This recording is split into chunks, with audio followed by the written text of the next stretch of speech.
threatened other neighboring countries as well. In September 1980, Iraq, under the rule of dictator Saddam Hussein, invaded Iran. He was hoping to stop the Iranian Revolution, gain power, and annex some of Iran's oil reserves.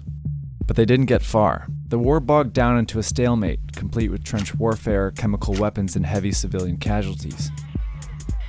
When Iran started winning, the Saudis panicked and came to Iraq's rescue.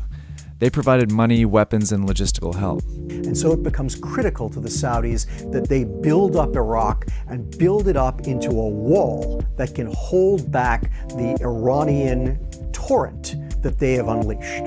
The Saudi help allowed Iraq to fight until 1988. By then, nearly 1 million people had died. The Iranians largely blamed the Saudis for the war, and the feud escalated. Fast forward 15 years, and Iraq again became the scene of a proxy war.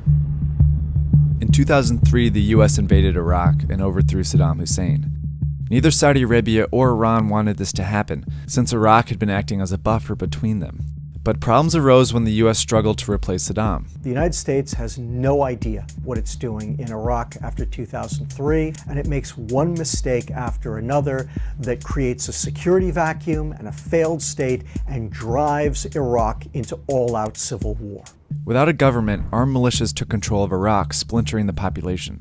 Sunni and Shia militias suddenly sprang up all over the country. Many were radical Islamist groups who saw an opportunity to gain power amidst the chaos. These militias were ready-made proxies for Saudi Arabia and Iran, and they both seized the opportunity to try and gain power. The Saudis started sending money and weapons to the Sunni militias, and Iran the Shia. Iraq was suddenly a proxy war, with Saudi Arabia and Iran supporting opposing sides.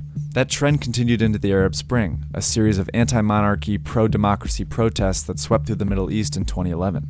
And this had very different consequences for Saudi Arabia and Iran.